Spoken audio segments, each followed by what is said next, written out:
देखिए हमने MS word, MS Excel कई सारे वीडियो आपके लिए बनाए हैं। अभी रिसेंटली हमने आपके लिए MS वर्ड की कंप्लीट सीरीज ऑफिस 2021 पे वीडियोस बनाए हैं जो मेनू वाइज बनाए हैं, तो उम्मीद करती हूँ आपने वो सारे वीडियोस देखे होंगे। आज जो हम वीडियो देखने वाले हैं वो कीबोर्ड की जानकारी। देखिए आपको जनरली है, आप ऑफिस में टाइप करते हैं, कभी भी कोई वर्ड मैटर टाइप करना हो तो आप कीबोर्ड का यूज लेते हैं। उसमें बहुत सारी कीज दे रखी होती है, अल्फाबेट कीज होती है, न्यूमेरिक्स की यूज होती है, स्पेस बार होता है, बैक स्पेस होता है, बहुत सारी कीज है। जनरली आपने सारी कीज यूज की है, टाइप करते समय सारी कीज का यूज आता है। लेकिन ऊपर ही ऊपर टॉप में जो आपको दे रखी फंक्शन की F1 से लेकर F12 तक, जनरली कई लोगों को इन फंक्शन की का नॉलेज नहीं है। फास्ट वर्क करने के लिए हमें ये काम में लेना चाहिए और इसकी जानकारी आज हम इस वीडियो में देंगे। थोड़ा सा ध्यान से जरूर देखिएगा।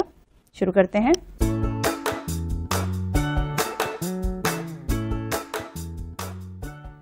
देखिए सबसे पहले हम F1 को यूज़ करते हैं।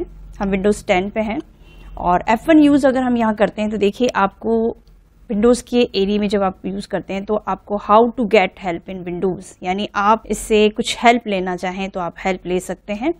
और अगर आपने ये गूगल क्रोम ओपन किया हुआ है, देखिए हम गूगल क्रोम ओपन करते हैं, हमने गूगल क्रोम ओपन किया और यहाँ पे अगर हम F1 यूज़ करते हैं तो क्रोम का हेल्प सेंटर खुलता है।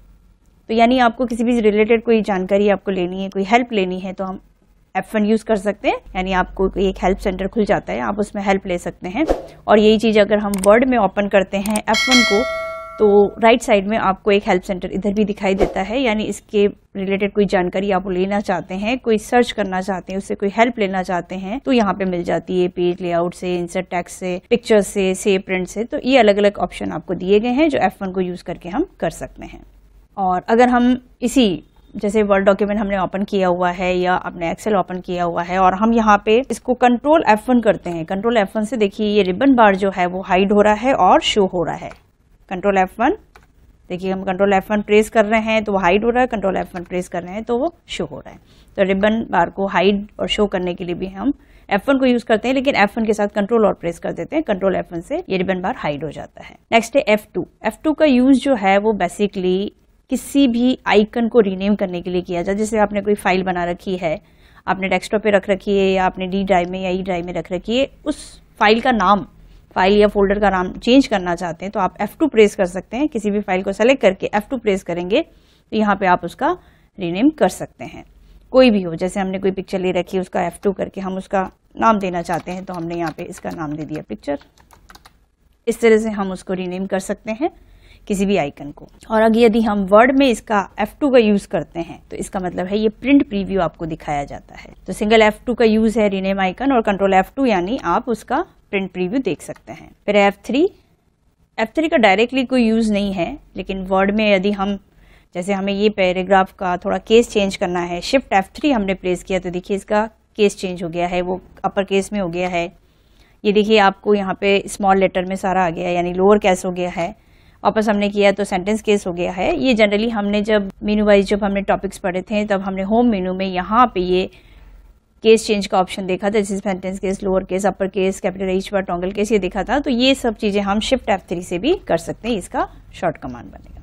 ये हमारा विंडोज 10 है, लेकिन विंडोज 7 में, जिनके पास विंडोज 7 है, विंडोज 7 में आप इसको यूज कर सकते हैं। विंडोज एरिया में जाके आप अगर F3 करते हैं तो आपको फाइल सर्च का ऑप्शन मिलता है। नेक्स्ट है F4 का मतलब है जैसे हमारे पास कोई मैटर है, हम कोई मैटर लिख रहे हैं, हमने कुछ टेक्स्ट लिखा और इसको हम रिपीट करना चाहते हैं, सेम टेक्स्ट को रिपीट करना चाहते हैं तो F4 प्रेस करेंगे। देखिए सिमिलर वर्ड्स आपके सामने रिपीट हो जाता है। तो F4 का मतलब होता है रिपीट डेटा। लेकिन यही अगर हम शिफ्ट F4 करते हैं, देखिए अभी हमारा कर्सर लास्ट एंडिंग पे है, अगर हम शिफ्ट F4 करते हैं तो हमारा कर्सर स्टार्टिंग पोजीशन पे आ जाता है।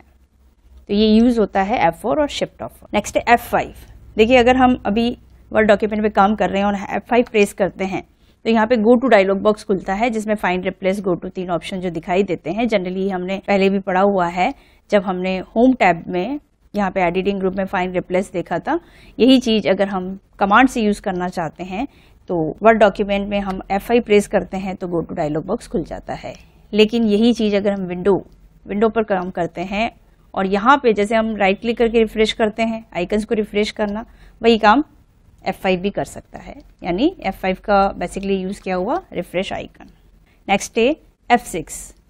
देखिए वैसे जनरली F6 का यूज बहुत कम लोग जानते हैं कि F6 का यूज क्या है। जैसे F6 प्रेस करते हैं तो देखिए नीचे आपको यहाँ पे स्टार्ट बटन हाईलाइट दिख रहा है, यानी हमारा कर्सर जो है वो डायरेक्टली स्टार्ट बटन पे आ जाता है। F6 करेंगे यहाँ पे तो देखिए ये 1 बाय 1 मूव होता हुआ नजर आ रहा है। जो भी हमने विंडो ओपन की हुई है नीचे इस स्टेटस बार में, जो हमारी विंडो ओपन है, इन विंडो को अगर हम डायरेक्टली कीबोर्ड से यूज करना चाहें तो F6 कर सकते हैं। तो F6 से 1 बाय 1 ये स्टेप बाय स्टेप देखिए मूव होता हुआ और आपको नजर आ रहा है। ये देखिए एक एक विंडो जो ओपन है, आप F6 प्रेस करेंगे इस तरह से ये विंडो आपका इस तरह से दिखाई देता है। तो ये यूज होता है बेसिकली F6 का। F6 का यूज अगर हम वर्ड डॉक्यूमेंट में करना चाहते हैं तो ये देखिए मीनू बार जो है, हम माउस से क्लिक करते हैं तो मीनू बार हमारे ओपन होते हैं, लेकिन कीबोर्ड से डायरेक्टली अगर हमें करने हैं तो हम F6 प्रेस करते हैं।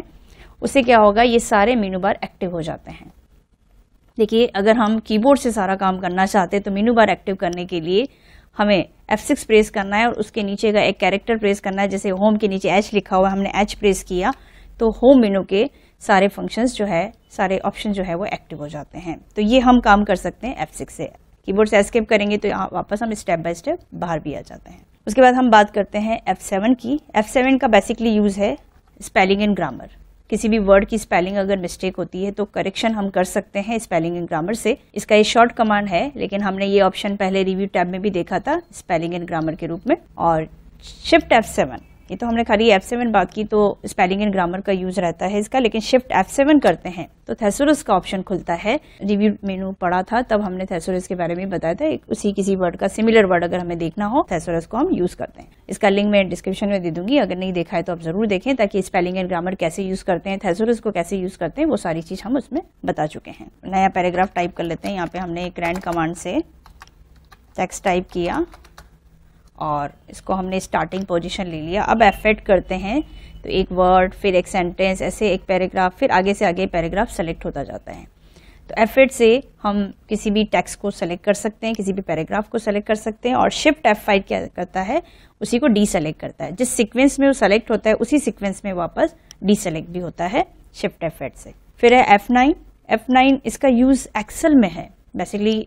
वर्ड में और विंडोज़ के अगर पार्ट पे हम काम करते हैं तो वहाँ नहीं है, लेकिन एक्सेल में है। एक्सेल में कैसे यूज़ है, जैसे हमने यहाँ पे कुछ नंबर टाइप किए हुए और कोई फार्मूला हम लगा रहे हैं, कोई भी फार्मूला हम यूज़ कर रहे हैं। जैसे हमने यहाँ पे सम का फार्मूला लगाया, ये रेंज हमने सेलेक्ट की और इस रेंज में हमने यहाँ पे क्या किया, फार्मूला लगा दिया। अब हमने इसको सेलेक्ट किया और F9 प्रेस कर दिया तो जो जो नंबर इसमें आपने यूज़ किए हैं उस रेंज के सारे नंबर आपको शो कर देता है। किसी भी विंडो को हम अगर मिनिमाइज करना चाहते हैं तो मिनिमाइज कर सकते हैं। डायरेक्ट कीबोर्ड से कैसे करेंगे, कंट्रोल F9 करेंगे तो वो विंडो जो है वो मिनिमाइज हो जाता है। तो कंट्रोल F9 से हम किसी भी विंडो को मिनिमाइज कर सकते हैं। फिर है F10। F10 का यूज भी आपका वही है जो हमने F6 से किया था। एक्टिवेट द मेनू बार, जैसे हमने F10 प्रेस किया, देखिए सारे मेनू बार एक्टिव हो जाते हैं। बेसिकली इसका यूज भी वैसे ही है जैसे हमने F6 को यूज करके देखा था, सेम वही है। लेकिन F10 का एक यूज और है, जैसे हम कोई आइकन को जैसे सेलेक्ट करते हैं और हम इसका राइट क्लिक, या यहाँ पे भी अगर हम करते हैं तो राइट क्लिक हमें यूज करना है, माउस का राइट क्लिक नहीं करें। और हम कीबोर्ड से करना चाहें राइट क्लिक तो शिफ्ट F10 करेंगे तो यहाँ पे देखिए माउस का जो राइट क्लिक हम यूज करते हैं वो शिफ्ट F10 से यूज किया जा सकता है। ये माउस का राइट क्लिक जो हम कर रहे हैं, यही सारी चीजें जो हैं आप शिफ्ट F10 करते हैं तो भी दिखेगी।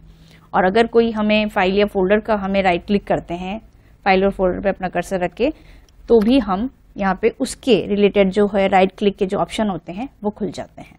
तो शिफ्ट F10 यानी माउस का राइट क्लिक होता है। देन है F11। देखिए F11 यहाँ पे विंडो के एरिया पे आप प्रेस करते हैं तो कुछ भी नहीं होता है। अगर हमने कोई ब्राउजर ओपन किया हुआ है और अगर हम चाहते हैं इसको फुल स्क्रीन करना तो F11 से वो फुल स्क्रीन हो जाती है। एक्स्ट्रा जो टेब दे रखे हैं वो सारे आपको हाइड दिखाई देंगे। F11 से सारे टेब हाइड हो जाते हैं। और F11 वापस करते हैं तो हम एग्जिट हो जाते हैं फुल स्क्रीन से, यानी फुल स्क्रीन से बाहर आ जाते हैं। नेक्स्ट है F12।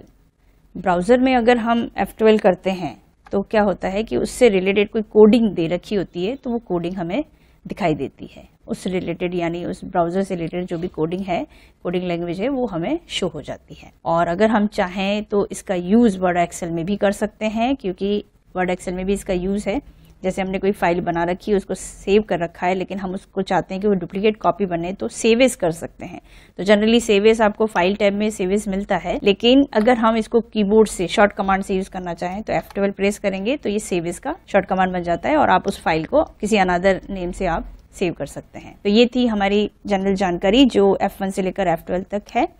उम्मीद करती हूँ आपको वीडियो पसंद आए। वीडियो पसंद आए तो लाइक और शेयर जरूर करिएगा। कमेंट बॉक्स में आप जरूर लिखिएगा कि किस तरह के और वीडियो आप देखना चाहते हैं। हम आपके लिए वही वीडियो बना के लेके आएंगे। धन्यवाद।